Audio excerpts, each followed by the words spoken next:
U.S. Representative Jim Bridenstine says he plans to make frequent visits to the Fort Sill facility that's housing unaccompanied illegal minors. The Army post outside of Lawton has been housing hundreds of young illegal immigrants who have been streaming across the U.S. border from Central America. Buses carrying the children started arriving at the post mid-June. But Bridenstine says he was denied access to the military facility last week, then notified the Obama administration that he plans to make recurring visits to the post.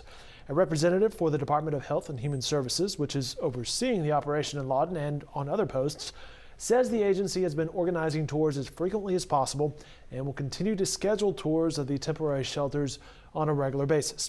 Here with more on this story is Chris Castile joining us now from the Oklahoman's Washington, D.C. Bureau. Chris, how are you, sir? I'm fine, Dave. Good to be here. Well, thank you so much for your time. Regarding Bridenstine, does the congressman have a tour set up yet at the facility? He does. He actually has one for Saturday, July 12th. That's been arranged by the Health and Human Services Department. But I think what he's worried about is that this is going to be a very controlled tour, where they kind of lead him through. It's like, everything's been, kind of pre-planned, set up. Everybody's in their places. He gets, kind of shuttled through the thing and shown all the good aspects or whatever, but given little information that he wants. This is, again, what he's expressing. And what, he sent a letter to an HHS official this morning saying, look, I'll take that tour. But what I want you to know is I plan to drop in anytime I want to. What he compares it to, Dave, is like in the state of Oklahoma, the Department of Human Services having the legal right to drop in on foster parents anytime to see what's happening. And what he says is this is the only way for me to get a true picture of what's occurring at this facility in Fort Sill, which, as he said, is holding a portion of these unaccompanied minor children that have been just coming across in just waves in the last year and a half or so, mostly from Central American countries, to the point that really the United States government just really did not have any, they ran out of space at their traditional places to house these children, and have been using Fort Sill and two other military bases for temporarily to house them while they begin the proceedings, the legal proceedings that are necessary. Chatting with Chris Castile from Washington, D.C. via Skype. Sounds like the congressman is looking for a little transparency to be able to show up and to get some information versus the Hollywood Map of the Stars tour, correct? That's it. Well, speaking of these children, how many children are being held at the Fort Sill facility, or do we know?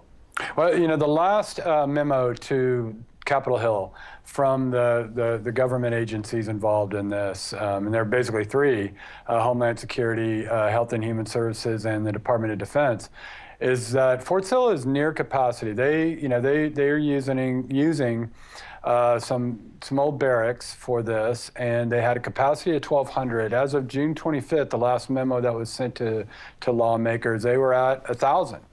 So they're getting there. And both of the other bases, Lackland and San Antonio, and a base of I think it's Point Mugu in Ventura County, California, are near capacity as well, as are all of the the holding centers. So they're quickly running out of room, and I think it's from what I understand, not a fast process to cycle these children out of there. Chris, one last question before we get you out of here. The congressman on Monday, he also blasted a planned media tour of the facility. Can you explain why? Yeah, Dave, this would be something I assume that you guys could go on. Well, I guess you couldn't go on it. Some reporters, anyway, from the Oklahoman and other media in Oklahoma have been invited to a tour of this Fort Sill facility, but no recording devices. You can't ask questions of the staff or the contractors or of course, the children. There's all kinds of conditions on it. Basically, they're going to tell you, they're going to talk to the press, but there just no interaction is allowed between the media that agree to these conditions and go on the tour on Thursday. In fact, they're in Bridenstine saying, look, the media shouldn't go along with this. It's too controlled. It's censorship, basically, and that there's absolutely no transparency involved in this. So it'll be interesting to see how the media responds, because they haven't been allowed access, maybe some access, right here this juncture, I think about 3 weeks after these children, started coming to Fort Sill, to some media, I guess maybe better than none. Chris, is there any timeline for these children?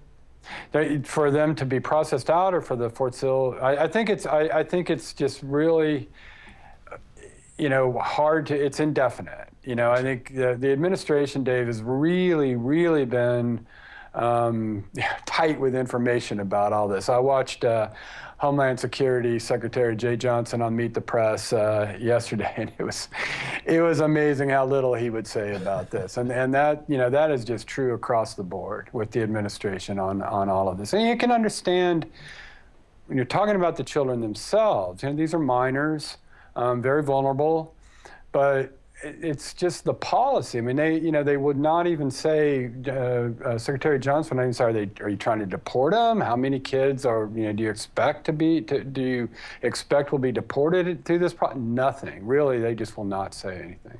Chris Castile, he'll be following this story. Thank you so much for your time today, sir. I'm glad to do it, Dave. All right, more updates from Chris can be found in upcoming editions of The Oklahoman. And of course, we'll have coverage online at newsok.com.